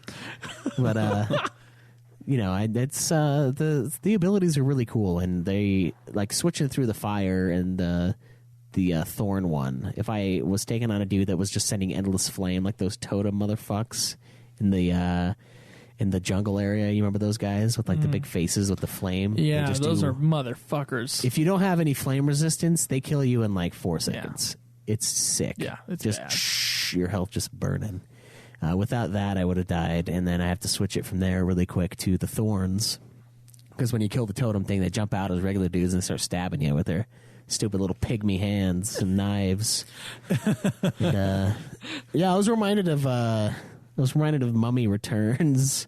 That part with the little pygmies. Yeah, Wow. it was irritating. I hated those little fucks. I loved them in the movie, but not in the game. not with butcher's knives. They're terrible, dude. Yeah, there's just so Terrible. many of them too. They're swarmers, but So the most improved aspect, I think, between Diablo 1 and Diablo 2. Because most of the gameplay is similar and expanded. That's what it is. This Yeah. is something extremely improved. So Diablo 1's grid system and point system was, it worked, but the way that it would work is that there may be a guy heading for you, and then there's like 3 guys in front of you, and you're trying to kill them off one at a time. But with Diablo 1, you would have to target the grid below them as opposed to targeting the creature themselves. And for me, my automatic thing, even no matter how much I played Diablo 1, was I would start clicking on the creature. And sometimes that wouldn't necessarily equate to my character aiming at the creature, because I would be clicking on a different piece of the grid while clicking on the creature itself, because the creature itself was not something that you can click on in Diablo 1, and it made for something that I think I docked at 1.4 in the gameplay for the last one. It does not have that problem in Diablo 2. Diablo 2, you can click on the guy itself and attack the guy itself, which is super refreshing. Yeah, I'd say they improved the combat. I mean, Yes. you said it perfectly. They didn't change it necessarily. They just fine-tuned it. Yeah. The usage of hotkeys made everything awesome. My resistances made everything really cool. It was very intuitive to keep an eye on what enemy was rushing at me, to switch my spells around to defend. Sure, it got really nutso at times, and I died over and over and over again in certain areas because I just could not get to my fucking body and get away, which was frustrating, a very frustrating element of gameplay. But I do feel like they were trying to push for the online aspect, and we kind of avoided that. Main feature of the game. Yeah, I do feel like they put a certain amount of importance on that, and we just didn't have time to play at the same time. So I won't dock it too much I won't dock it at all for the difficulty, I don't think. Okay. Even though it's brutal. I'm going to give the gameplay 10 out of 10. Yeah, me too. There's nothing wrong with the gameplay. It's a great game. Just be ready for the fist. That's all I'll say. It's a little rough. It's super difficult. Wow. All right, so what's our next category, Cam? So your next category is design. Design, huh? So the look of the game. Yep. Schweiss, what do you think about the look of the game? I think it looks quite a bit better than Diablo 1. It came out about 4 years later. The pixels are a lot better. The pixels themselves, the individual light. There's more of them, yeah. Okay. I think it's 600 by 900 as opposed to 256. Yeah, whatever that is. Yeah, there's a lot more room. It seems better spaced. Diablo 2, I can see what's happening a little more around me, whereas Diablo 1, it's kind of crowded. It feels like on the HUD. The HUD takes up too much room. It's just... It's everything's crisper in Diablo 2. I like the idea of the open world. Well, that's what more pixel density does for you. Yeah, it does. I like it. I don't know. It feels like it has a greater effect than it actually does, though. Almost. I know in Diablo 1 they made room for it to where it's not that big of a deal to not see it, but I still like to see them more zoomed out. I don't know. It just makes me feel safer, I guess, as a character. Yeah, I guess maybe. Yeah, a bit. Like in League, I try to make my HUD like fucking tiny so that I can see the entirety of the map. I agree. So yeah, that's just the same thing with me when I was doing World at War. I hated using weapons with scopes on them because it would cut out my peripheral vision. Yeah, and I needed that extra sight in order to feel comfortable and safe. Right. Yeah. Same kind of scenario. So I think they improved that a lot. I did like like I was saying, the addition of numerous areas. You got the desert place. You've Lutsko Lane. You've got the Amazon jungle area. I thought those were really cool. The temples were really awesome. The dungeons I thought were fun. Like at first I was like, oh man, this is going to be way too open. I was like, I don't know. I love the simplicity of 1 just going down the floors, and I still do. I still love that. I still love that simplicity. But Diablo 2 is like an epic version of 1. It is, and I appreciate it now. At first I was like, oh, this is way too big. And it's funny because when it got bigger is when I accepted it more. I was like, fuck it, chapter 2, just massive, just godless amounts of land, just insane. So many that's what she says that you've been going through. I know. And so the tactic, and like you were saying, the doorways, and then even just finding a corner so they can't come up from behind you, that's just gone. It's not gone completely, but yeah, for the most part, it is lessened very much. If you let them swarm you, it can go, but you can still kind of pull them, and some of them will be more aggroed than others. The AI is much improved. Yeah, it is. What this game is, that's what we were talking about with the guys, running away. And there's more designs, I think, too, for the enemies. So there's tons of enemy designs. There's really cool lighting effects. Whenever you kill a boss, it like goes fucking crazy. Yeah, this psychedelic. Yeah, dude, almost. Yeah. It's like the end only of, like hell coming down. Yeah, like that's hell like psychedelic. Fire and shit. Hello. Yeah, raining down from the sky. It looks really cool. Anybody in the design of what's the angel guy's name again? You know what I'm talking about? The Lazarus. Tyrael? Tyrael. Yeah, he looks awesome. He looks like something out of a new game to me. Yeah. I was like, wow. Looks fucking cool. He's sitting there with his little wispy wings, and I'm like, geez. The CGI cutscenes are very good. They're not Final Fantasy quality CGI cutscenes, and they were, it was 2000, so it was around the time of the Final Fantasy IX. Yeah. If I'm comparing CGI cutscenes, but they're still great looking. Although the character animation is a little lesser than those games, but that's only in comparison to those games. It's not really in comparison to every game. Now, what else? Just the color palette, great. Creature design, wonderful. I love the squishing of everything, the blood. Oh yeah, when you can step on the maggots and the mice. How would you step on a mouse? I don't think I've ever even had a chance to step on a mouse. Those things are fast. Yeah. In this game, right though, in your path, you just trudge right over them. Yeah, dude, you just trudge. We're talking on cliffs and shit too. Your guy doesn't slip or anything. It's really weird, but no, you could just stomp on stuff, and it has this satisfying little. Yep. And they just splatter. And I was like, oh sweet, there's scorpions everywhere. So I start circling them and try to stomp them. They just put a lot of work into it. And all the dungeons, by the way, they don't all look the same either. The dungeons have unique designs, and of course we talked about the areas having unique designs. I love the look of the game. I'm going to give it 10 out of 10. Yeah, me too. Yeah, you didn't have a problem with the look. Didn't have a problem. Why are you shaking your head, Cameron? This might just top our last best game if this trend keeps going. We'll see, won't we? Yeah. All right, so music and sound. We talked about the squishing sound. Yeah, let's. There's actually, I would say, pretty decent voice acting. What do you think about the voice acting, Schweiss? I thought it was a step up from one. There was more of it, I felt, and some of the side characters, like the dude in the swamp area, that guy up in the northern area, he's like a total dick to you. I thought that was pretty funny. Yeah, the man of Asian descent. Yeah, the weird Asian guy. That's the only Asian dude in the world. That guy. Yeah. He's pretty funny. There's some, I don't know, it's just interesting dynamic to each area. They sound of course, different. Kane sounds great. I really like Sean Connery's performance in this game. Yeah, Sean Connery, 10 out of 10. Yes. But stay a while. Listen. Yeah, I didn't have a single problem with the voice acting. Voice acting was great. How is the music, though? Did you find the music immersive? Music was fucking awesome. Yeah, I liked it even more than the first games. It had a lot of the tunes from the first game, so it had that kind of haunting feeling. The haunting There were some air areas, guitar. though, that had some crazy kind of psychedelic rock music, but it fit perfectly. It was fucking sweet. It was fucking sweet. Was the acoustic guitar still there? Yeah, that was at the beginning. You know what? Yeah, it almost sounded like a remix of the theme from the original sound. It was I think it is. Ring, ring, ring.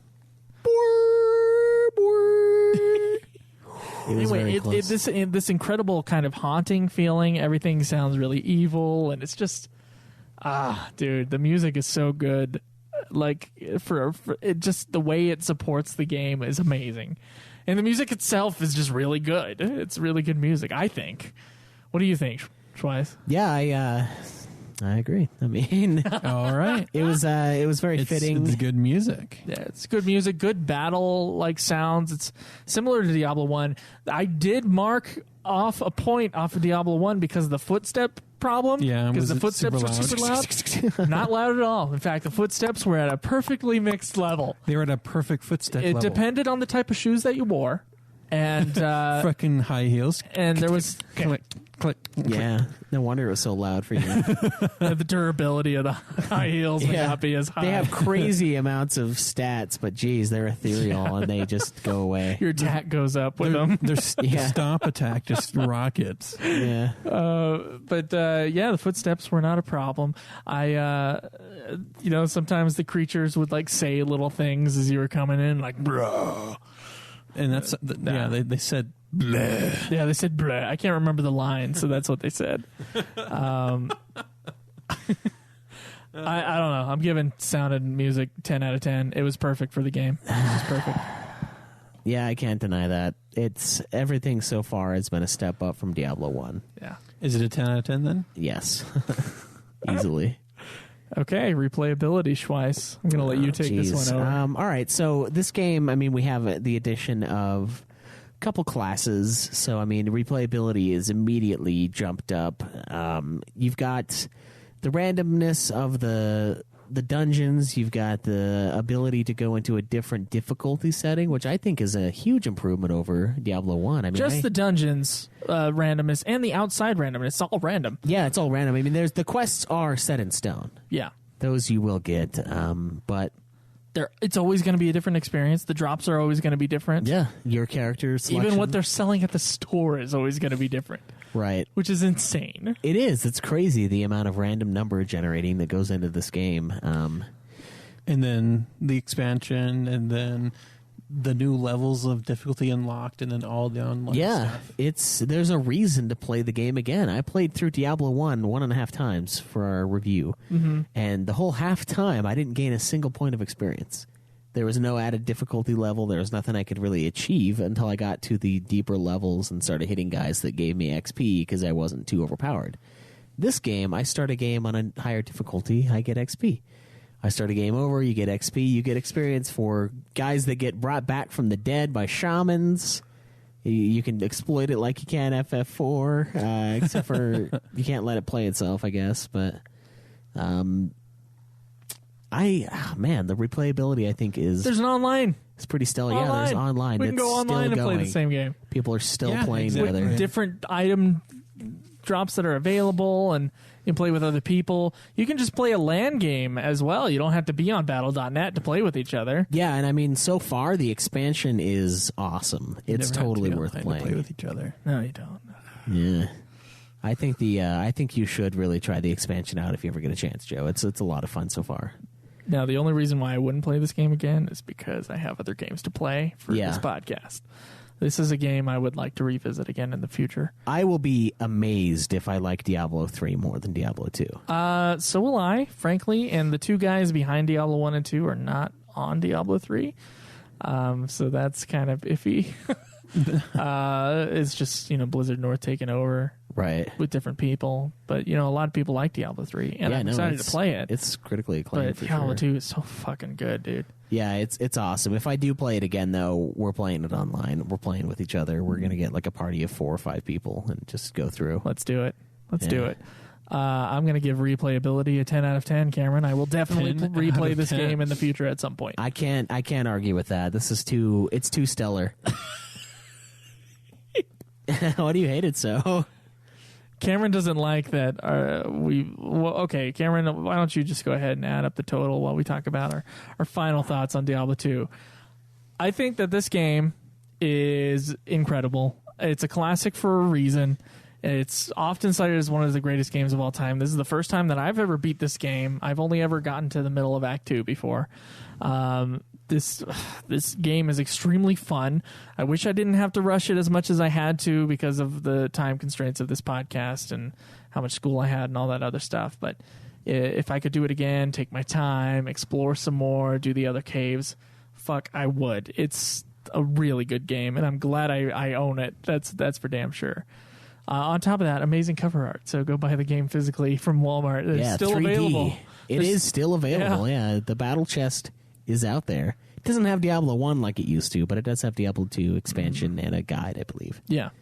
Oh man, I think you guys should everyone should play this game. It's pretty awesome. I know it doesn't have quite as high reviews as Diablo 1. I think a lot of that is just because it is a very Diablo similar. 1 came first, or something? Because Diablo 1 set the precedent, and Diablo 2 didn't do that much more with it per se. It just improved, and that's what makes it a better game to me. I think it's awesome. I think there's a lot of replayability aspects. I think the online alone adds just hundreds of hours of potential playtime, just going through with buddies, with random parties that you find. Just seeing what kind of gameplay you can do, what kind of builds people have. Okay, what score did we give Diablo 1? I think it was a 94. Was it a 94? Yes. I thought it was like a 91. I don't know. It's not in there, unfortunately. It was separated. We have to keep these somewhere.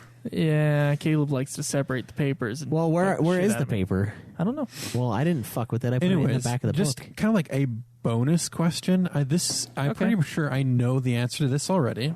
Okay. But this is the first time our game review has played and reviewed a sequel to the original game. Okay. So the question is, how does the sequel live up to the original? Does it take the name and just make it so much better? Or is there some ways where the sequel is still better than or where the original is still better than the sequel? The original, I think, is better than the sequel in one aspect for me, and that is the story aspect. And that's only because I thought that the simplicity of the first one and kind of the mysterious aspect that we talked about, going in, finding the books with more information and stuff, it added a game element to the story when the story is just kind of told to you in Diablo 2. Right. That's the one thing that's better. Diablo 2 takes everything else from Diablo 1, the dungeon crawling, the combat, and the design, and the music, I think, even is on another level here. And just it's just better. So for the most part, it takes the spirit of Diablo 1 and just increases what Diablo 1 was. It just increases it in every way. I think it's like it's the Dark Knight to the Batman Begins.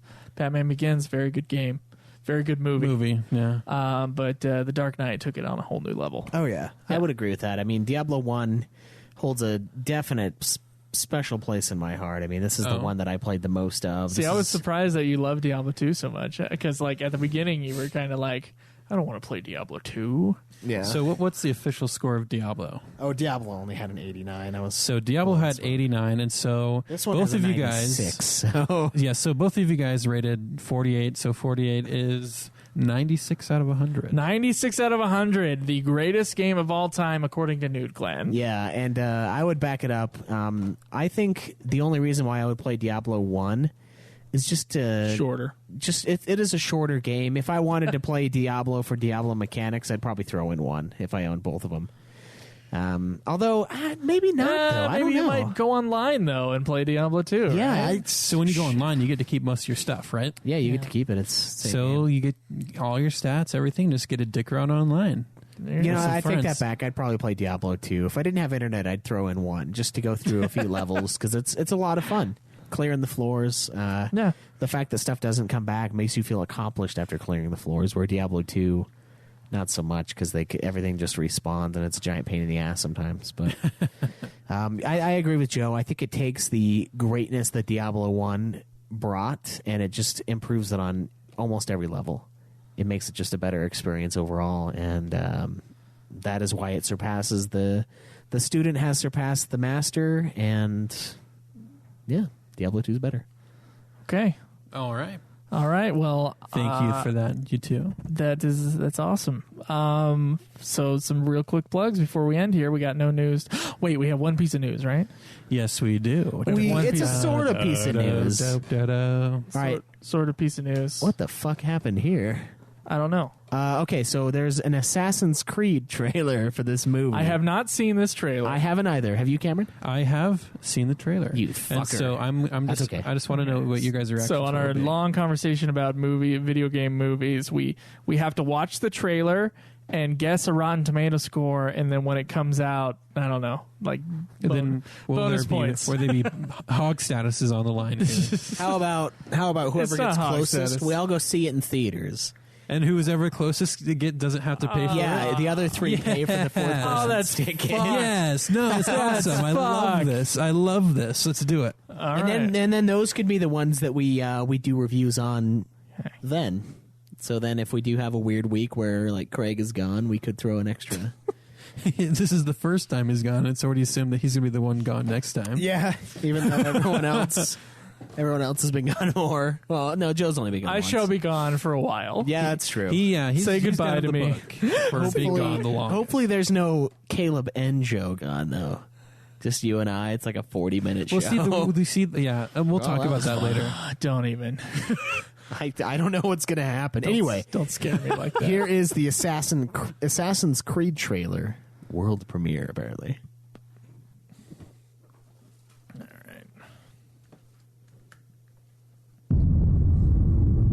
20th Century Fox presents Really? Where am I? The note. At 6 p.m. yesterday evening, you were executed and pronounced dead. You no longer exist. What kind of prison is this? It's not a prison. You're about to enter the Animus. What you're about to see, hear, and feel are the memories of your ancestor, who's been dead for 500 years. What do you want from me? Your past. Welcome to the Spanish Inquisition. I am a god, even though I'm a man of God. My whole life in the hand of God. So y'all better quit playing with God. Can't rhyme with God.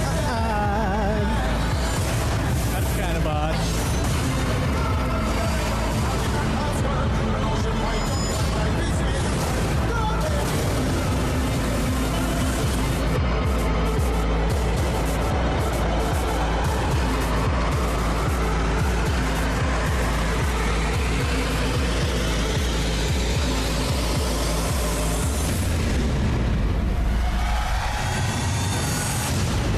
We work in the dark to serve the light. We are assassins. I am God.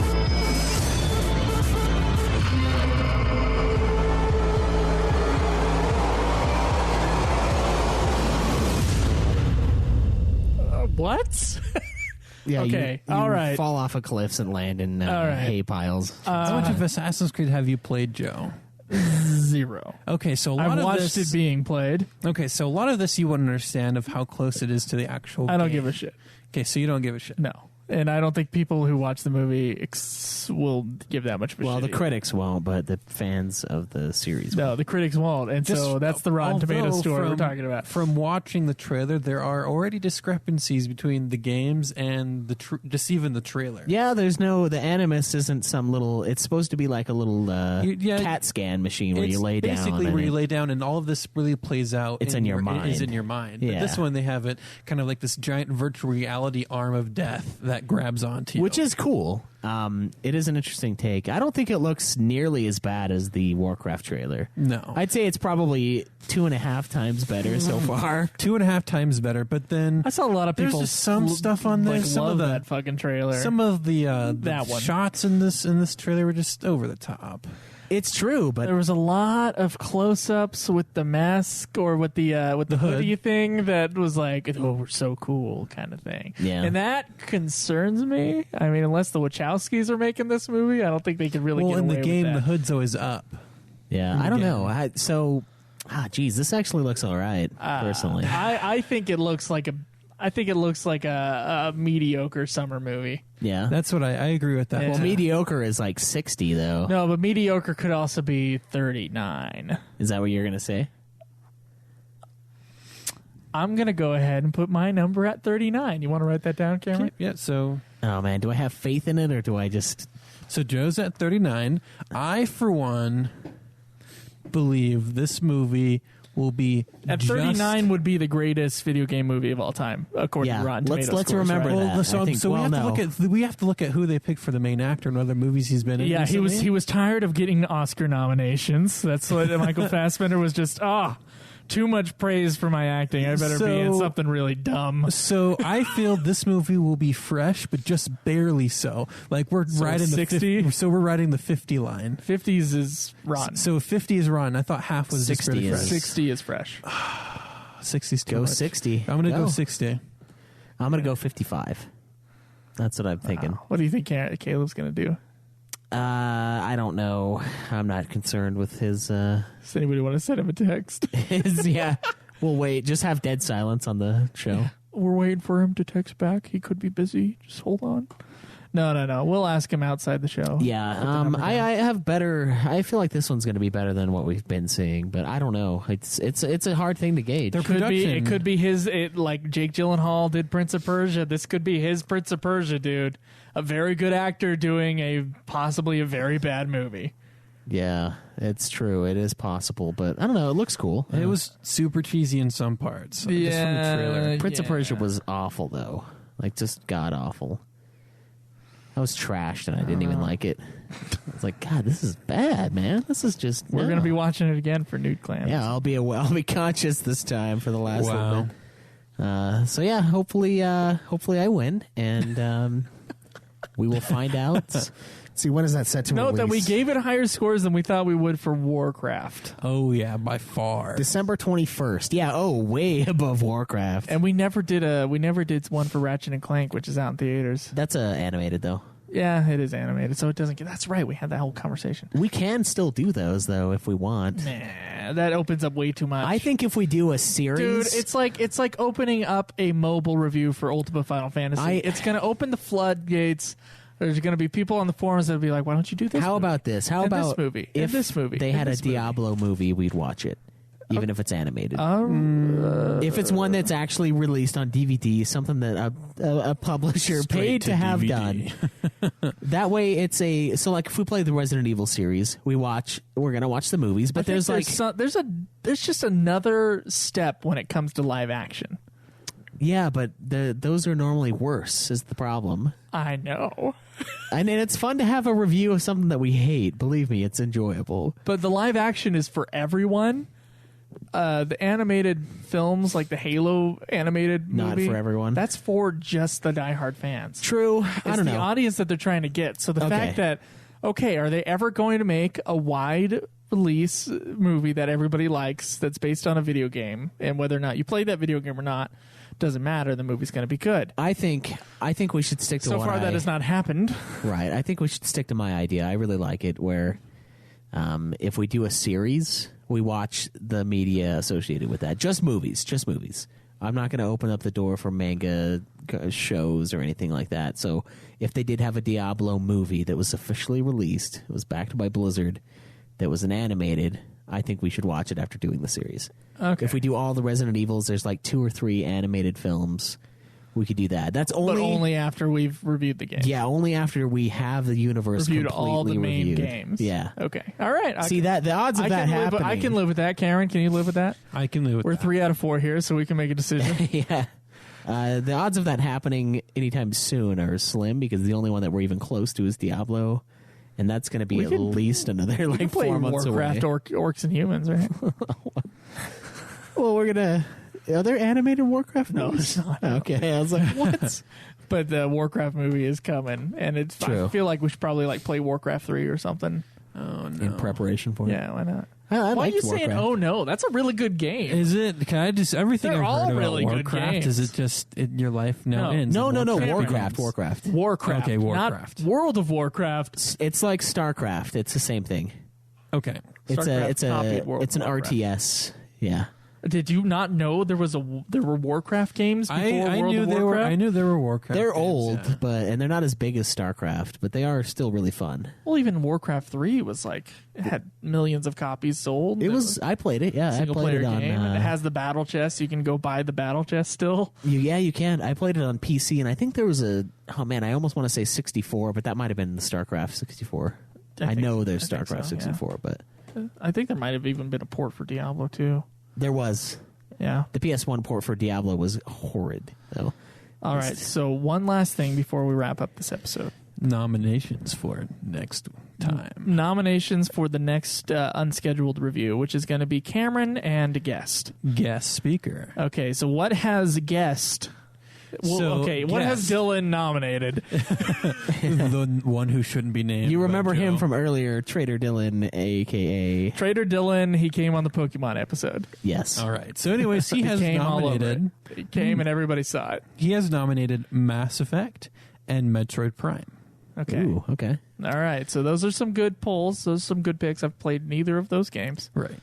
Okay. And then my nominations are Call of Duty World at War.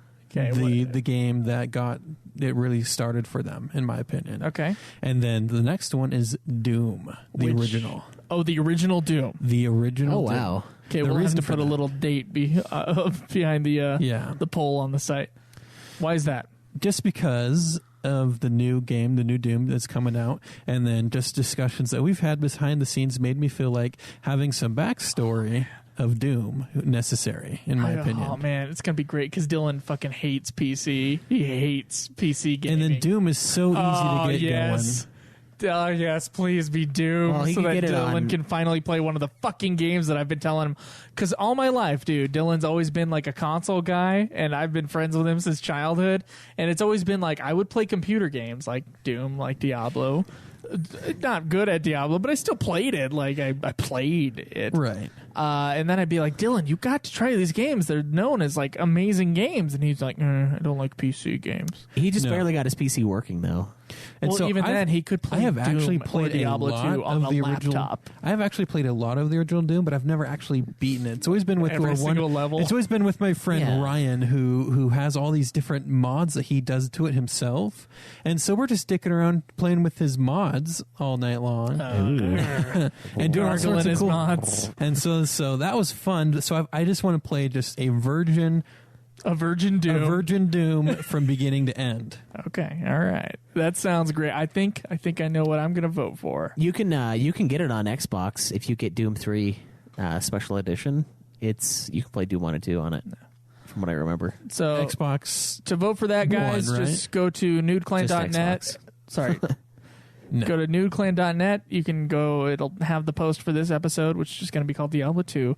Click on that. There's going to be a poll, and you guys can vote. So it's Call of Duty World at War, Mass Effect, Metroid Prime, and Doom. The original Doom are up for nominations. Guys, that's going to be it for this week. We'll see you next week. May the list go on. Live always in the nude. Fuck off. Yeah!